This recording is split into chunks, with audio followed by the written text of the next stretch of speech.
신라 49대 헌강왕 시절 기적 같은 일이 벌어졌습니다. 수십 년간 나라를 괴롭히던 자연재해가 딱 멈춘 거죠. 기근도 끝났고 전염병도 사라졌습니다. 삼국사기와 삼국유사는 이 시기를 평화의 시대로 기록했어요. 처용설화에선 역병의 신마저 물러났다고 전하죠. 그런데 이 평화는 착각이었습니다. 수도 경주 밖 지방에선 보이지 않는 변화가 일어나고 있었거든요. 호족들이 조용히 세력을 키우며 신라를 잠식하고 있었습니다. 헌강왕이 지증대사와 절중스님을 후원해 새 선종 종파가 열리던 바로 그 순간에도 신라의 해체는 멈추지 않았던 겁니다. 폭풍전야였죠. 헌강왕이 훌륭한 왕이었을까요? 아닙니다. 그는 그저 운이 좋았을 뿐이었죠. 재위 기간 동안 자연재해가 딱 멈춰버렸거든요. 수십 년간 신라를 괴롭히던 태풍도, 가뭄도, 홍수도 모두 사라졌습니다. 전염병마저 물러갔어요. 백성들은 환호했죠. 왕의 덕이 하늘에 닿았다. 처용설화까지 만들어지며 이 시기를 축복의 시대로 기억했습니다. 하지만 이건 착각이었어요. 헌강왕은 신라의 병을 고치지 않았거든요. 골품제는 여전히 인재들의 발목을 잡았고 진골 귀족들의 권력 독점도 계속됐습니다. 지방에선 호족들이 사병을 키우며 독립 세력화했지만 중앙정부는 모른 척했죠. 세금은 제대로 거치지 않았고 관리들은 부패했습니다. 구조적 문제는 하나도 해결되지 않은 채 그저 좋은 날씨 덕분에 덮여 있었을 뿐이에요. 그러던 885년 한 줄기 희망이 나타났습니다. 당나라에서 최치원이 돌아온 겁니다. 그는 천재였어요. 비난한 육품 집안 출신이었지만 12살에 당나라로 유학 가서 과거 시험에 합격했고 당의 고위 관직까지 오른 인물이었죠. 16년 동안 그는 당나라의 선진 제도를 공부하며 신라 개혁의 설계도를 그려왔습니다. 이제 우리도 달라질 수 있다. 사람들은 기대에 부풀었어요. 하지만 하늘은 그 기회를 주지 않았습니다. 최치원이 귀국한 지 겨우 1년 만에 헌강왕이 급사한 거예요. 동생 정강왕이 왕위에 올랐고 그 순간 신라의 운 좋은 시절은 끝났습니다. 서쪽 지방에 가뭄이 들기 시작했거든요. 정강왕이 왕좌에 앉자마자 징조가 나타났습니다. 서쪽 지방에 극심한 가뭄이 몰아친 거예요. 헌강왕 때 멈췄던 재앙이 다시 시작된 겁니다. 들판은 갈라졌고 곡식은 말라 죽었습니다. 백성들은 하늘을 원망했죠. 새 왕에게 하늘이 노한 것이다. 소문이 퍼지기 시작했어요. 하지만 더 큰 문제는 따로 있었습니다. 정강왕의 재위 기간이 고작 2년밖에 안 됐다는 거예요. 2년입니다. 왕이 나라를 제대로 파악하기도 전에 끝난 시간이었죠. 그런데 그 짧은 기간 동안에도 반란이 터졌습니다. 한 주, 지금의 경기도 지역에서 진골귀족이 군사를 일으킨 거예요. 평민도 아니고 진골귀족이 반란을 일으켰다는 건 신라 체제 자체가 내부에서 균열되고 있다는 증거였습니다. 다행히 반란은 진압됐지만 중앙정부의 위신은 바닥으로 떨어졌어요. 이 와중에 최치원은 어땠을까요? 그는 관직을 받긴 했습니다. 하지만 개혁은커녕 제대로 일할 시간도 없었어요. 왕이 바뀌고 전국이 혼란스러웠거든요. 개혁안을 올려도 받아줄 사람이 없었습니다. 최치원은 속으로 탄식했을 겁니다. 내가 너무 늦게 돌아온 건가? 888년 정강왕의 병세가 급격히 악화됐습니다. 그에겐 자식이 없었어요. 죽음을 앞둔 왕은 중신들을 불러 유언을 남겼죠. 여동생만을 왕위에 올려라. 신라 51대 왕은 여성이 될 예정이었습니다. 바로 진성여왕이었어요. 그리고 그녀가 즉위하는 순간 신라의 진짜 악몽이 시작됐습니다. 888년 신라 역사상 세 번째 여왕이 탄생했습니다. 51대 진성여왕이었죠. 사람들은 기대했어요. 선덕여왕, 진덕여왕처럼 나라를 잘 이끌지 않을까? 하지만 이번은 완전히 달랐습니다. 진성여왕은 즉위하자마자 한 사람에게 모든 걸 맡겼거든요. 바로 숙부 김이홍이었습니다. 김이홍은 이미 이전 왕들 때부터 조정을 장악하고 있던 실세였어요. 헌강왕 때도 정강왕 때도 뒤에서 권력을 쥐고 휘둘렀죠. 진성여왕이 즉위하자 그는 아예 전면에 나섰습니다. 여왕은 국정 전부를 그에게 일임했어요. 본인은 손 하나 까딱하지 않았습니다. 국사 기록엔 의미심장한 표현이 등장합니다. 왕과 위홍이 서로 각별한 사이였다는 거예요. 단순한 숙부와 조카 관계를 넘어서는 뭔가가 있었다는 암시였죠. 정확히 무슨 관계였는지는 역사가 말해주지 않습니다. 하지만 분명한 건 김이홍이 사실상 비선 실세로 나라를 좌지우지했다는 겁니다. 흥미롭게도 그는 권력만 휘두른 건 아니었어요. 문화사업도 적극 추진했죠. 대구 화성이라는 고승과 손잡고 전국 방방곡곡의 향가를 수집하기 시작했습니다. 백성들이 부르던 노래, 승려들이 지은 노래, 귀족들의 노래까지 모조리 모았어요. 그렇게 탄생한 게 삼대목이라는 향가집입니다. 안타깝게도 지금은 전해지지 않지만 당시로선 획기적인 문화유산이었죠. 하지만 김이홍의 시대는 오래가지 못했습니다.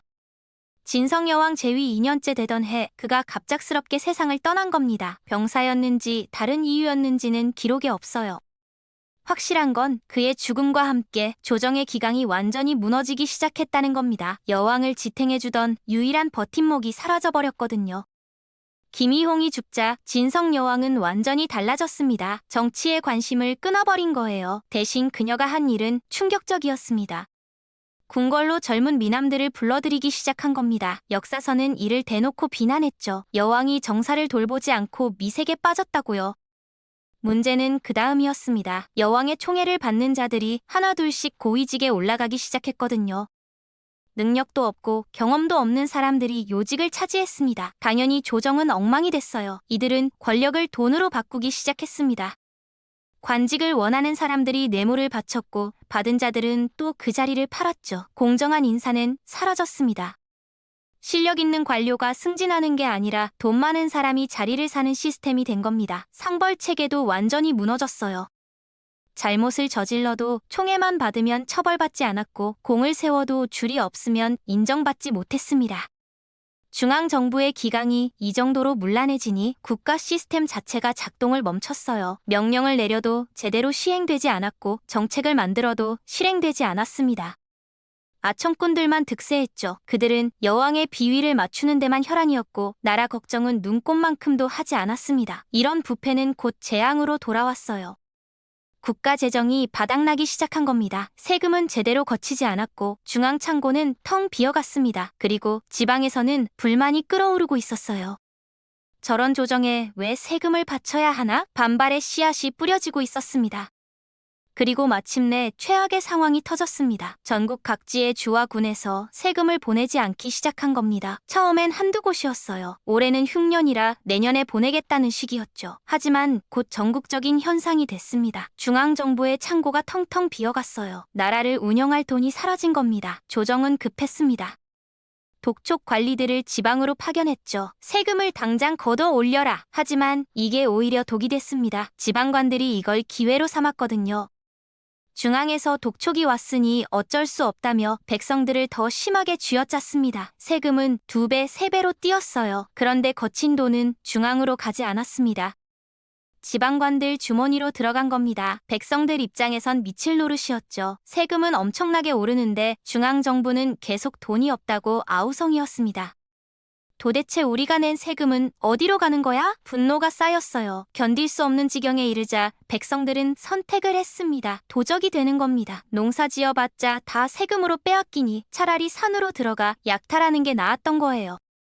도적단이 우후죽순 생겨났습니다. 지방관들은 어땠을까요? 그들은 더 교활했습니다. 걷어들인 세금을 중앙에 보내는 대신 자기 사병을 키우는 데 썼어요. 무력을 갖춘 겁니다. 이제 중앙정부 따위 필요 없어. 사실상 독립세력이 된 거였죠.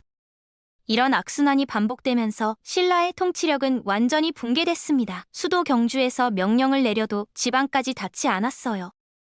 신라는 이제 이름뿐인 나라가 됐습니다. 해체 현상이 절정에 달한 겁니다. 889년 마침내 폭발했습니다. 상주에서 대규모 반란이 일어난 겁니다. 주동자는 원종과 애노 2명의 농민이었어요. 역사책에 기록된 최초의 농민봉기였죠. 우리도 이젠 참을 수 없다. 그들의 외침에 수천 명이 합리했습니다. 상주라는 지역이 어딘지 아십니까? 수도 경주에서 그리 멀지 않은 곳이에요. 직선거리로 100km도 안 됩니다. 쉽게 말하면 서울 바로 옆 경기도에서 반란이 터진 격이었죠. 중앙정부는 경악했습니다. 수도 코앞에서 반란이라니. 급히 진압군을 보냈어요. 지휘관은 지연기라는 장군이었습니다. 그런데 웃긴 일이 벌어졌습니다. 지연기가 상주에 도착해서 농민군을 보고는 겁을 먹은 겁니다. 저렇게 많아? 그는 진군조차 하지 못했어요. 정규군 지휘관이 농민 반란군을 보고 도망친 겁니다. 이게 무슨 의미일까요? 이건 단순한 폭동이 아니었다는 거예요. 조직력도 있었고 무장 수준도 상당했습니다. 수천 명이 체계적으로 움직였던 거죠. 신라 관군이 두려워할 정도였으니까요. 결국 어떻게 진압됐는지는 기록이 없습니다. 아마 협상했거나 더 많은 병력을 투입했겠죠. 하지만 중요한 건 결과가 아니었습니다. 이 사건이 신호탄이 됐다는 겁니다. 원종과 애노가 보여줬어요. 우리도 싸울 수 있다. 광군도 우릴 두려워한다. 전국에 억눌렸던 백성들이 눈을 떴습니다. 그 뒤로 도적이 벌떼처럼 일어났어요. 충청도에서, 전라도에서, 경상도 곳곳에서 반란이 터져나왔습니다. 신라는 더 이상 통제할 수 없었습니다. 나라가 산산조각 나고 있었던 겁니다. 도적들이 날뛰는 사이 더 무서운 존재들이 등장했습니다. 바로 군벌이었죠. 지방 호족들이 본격적으로 신라 정부를 무시하기 시작한 겁니다. 저 무능한 조정에 왜 고개를 숙여야 하나? 그들은 자체 군대를 키웠고 독립 세력으로 성장했어요. 강원도 원주에서 양길이라는 인물이 떠올랐습니다. 처음엔 그도 도적단 우두머리에 불과했어요. 하지만 달랐습니다. 그는 체계적으로 세력을 확장했죠. 주변 도적단들을 흡수하고 조직을 군대처럼 재편했습니다. 어느새 강원도 전역을 장악한 군벌이 됐어요. 신라 조정은 손도 못 댔습니다. 그런데 더 큰 인물이 나타났습니다. 892년 견훤이 무진주, 지금의 광주를 점령한 겁니다. 단숨에 전라남도 일대를 자기 영역으로 만들었어요. 후백제의 시작이었죠. 견훤의 배경은 특이했습니다. 그는 농민의 아들이었거든요. 가난한 집안에서 태어나 먹고 살려고 군인이 됐어요. 그런데 기회가 왔습니다. 서해안의 해적들이 들끓자 신라가 토벌대를 보냈는데 견훤이 선봉에 선 겁니다. 그는 해적들을 소탕하며 명성을 쌓았어요. 하지만 그게 끝이 아니었습니다. 토벌 과정에서 뭔가 깨달은 거죠. 이 혼란을 이용하면 나도 올라갈 수 있다. 해적 진압으로 얻은 무력과 인맥, 지역 기반을 활용해 자기 세력을 키웠습니다. 견훤은 영리했어요. 신라에 충성하는 척하면서 뒤로는 독립왕국을 준비했죠. 전라도 호족들을 규합하고 군사를 모았습니다. 때가 무르익자 무진주를 점령하며 본색을 드러낸 겁니다. 이제 그는 신라의 장군이 아니었습니다. 독자 세력의 수장이었죠. 난세를 이용해 권력을 잡으려는 영웅으로 변신한 겁니다. 이 절망적인 상황에서 한 사람이 마지막 희망의 불씨를 지폈습니다. 바로 최치원이었어요. 그는 더 이상 참고 있을 수 없었습니다. 나라가 무너지는 걸 두 눈으로 보고 있었거든요. 최치원은 결심했죠. 내가 할 수 있는 일을 해야 한다. 밤낮으로 붓을 들었습니다. 당나라에서 배운 선진제도, 역사에서 얻은 교훈, 신라의 현실 분석을 담았어요. 그렇게 완성된 게 시무 10여 조였습니다. 신라를 구하기 위한 개혁안이었죠. 최치원은 이걸 진성여왕에게 올렸어요. 여왕의 반응은 놀라웠습니다. 이거야말로 우리에게 필요한 것이다. 개혁안을 기쁘게 받아들였고 즉시 최치원을 아찬이라는 높은 관직에 임명했죠. 이제 최치원이 나라를 바로잡을 것이다. 사람들도 기대했습니다. 하지만 현실은 잔인했어요. 진골 귀족들이 들고 일어난 겁니다. 감히 육품 주제에 우리 기득권을 건드려? 완강하게 반대했죠. 개혁안이 실행되면 자기들 특권이 사라지니까요. 조정회의마다 반대 목소리가 터져나왔습니다. 이건 현실성이 없다. 너무 급진적이다. 시기상조다. 온갖 핑계를 대며 막았어요. 진성여왕은 귀족들 압력에 굴복했습니다. 개혁 의지를 꺾은 거였죠. 결국 시무 10여 조는 단 하나도 실행되지 못했습니다. 최치원은 절망했어요. 당나라에서 16년 공부하고 귀국해서 10년 기다렸는데 아무것도 바꿀 수 없었던 겁니다.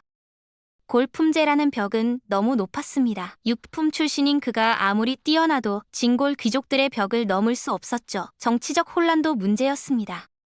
왕이 자주 바뀌고 조정이 썩어가는 상황에서 개혁 같은 건 불가능했어요. 최치원은 마침내 결단을 내렸습니다.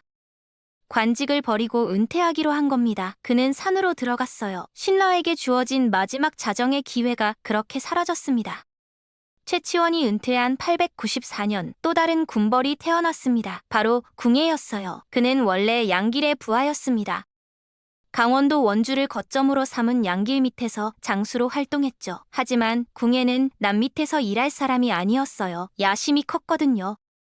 그는 기회를 노렸습니다. 강릉 지역이 혼란스럽다는 정보를 입수하자마자 움직였죠. 군사를 이끌고 강릉을 점령한 겁니다. 그리고 선언했어요. 나는 이제 장군이다. 양길로부터 완전히 독립한 거였습니다. 양길은 분노했지만 어쩔 수 없었어요. 궁예의 세력이 이미 만만치 않았거든요. 궁예는 거기서 멈추지 않았습니다. 철원을 차지했고 강원도 일대를 장악했어요. 경기도 북부까지 세력을 확장했죠. 어느새 그는 한반도 중부를 호령하는 거대 군벌이 됐습니다. 훗날 후고구려를 세울 인물이었어요. 한반도는 이제 완전히 분열됐습니다. 남쪽엔 견훤, 중부엔 궁예, 그 사이사이엔 수십 개의 크고 작은 호족 세력이 난립했죠. 신라는 명목상 존재할 뿐이었습니다. 그런데 896년 더 충격적인 사건이 터졌어요. 적고적이라는 도적단이 나타난 겁니다. 이름처럼 붉은 바지를 입은 도적들이었죠. 그들이 어디까지 왔는지 아십니까? 신라의 수도 경주 코앞까지 온 겁니다. 궁궐에서 몇십 미도 안 떨어진 곳에서 노략질을 했어요. 집을 불태우고 재물을 빼앗고 사람들을 해쳤습니다. 신라 광군은 어땠을까요? 아무것도 못했습니다. 수도를 지킬 군사력조차 없었던 거예요. 적고적은 유유히 약탈하고 사라졌습니다. 이게 무슨 의미일까요? 신라가 자기 수도조차 방어하지 못한다는 뜻이었어요. 국방력이 완전히 무너진 겁니다. 통제력도 사라졌죠. 이제 신라는 회복 불가능한 상태였습니다. 천년 왕국이 붕괴 직전까지 온 겁니다. 897년 진성 여왕은 마침내 왕좌에서 내려왔습니다. 스스로 인정한 거였어요. 나는 이 나라를 이끌 자격이 없다. 자진 퇴위였죠. 조카인 효공왕에게 왕위를 물려줬습니다. 하지만 신라의 몰락을 진성 여왕 한 사람 탓으로만 돌릴 순 없어요. 그녀는 단지 마지막 방아쇠를 당긴 사람일 뿐이었습니다. 헝강왕 때부터, 아니 그 이전부터 쌓여온 구조적 모순이 폭발한 거였거든요. 골품제의 한계, 귀족들의 부패, 지방 통제력 상실, 이 모든 게 한꺼번에 터진 겁니다. 평화로운 왕위 계승이 이뤄졌지만 소용없었어요. 헝강왕의 서자였던 효공왕이 즉위했지만 그가 할 수 있는 건 거의 없었습니다. 신라는 이미 돌이킬 수 없는 강을 건넜거든요. 천년 왕국의 마지막 장이 열리고 있었습니다.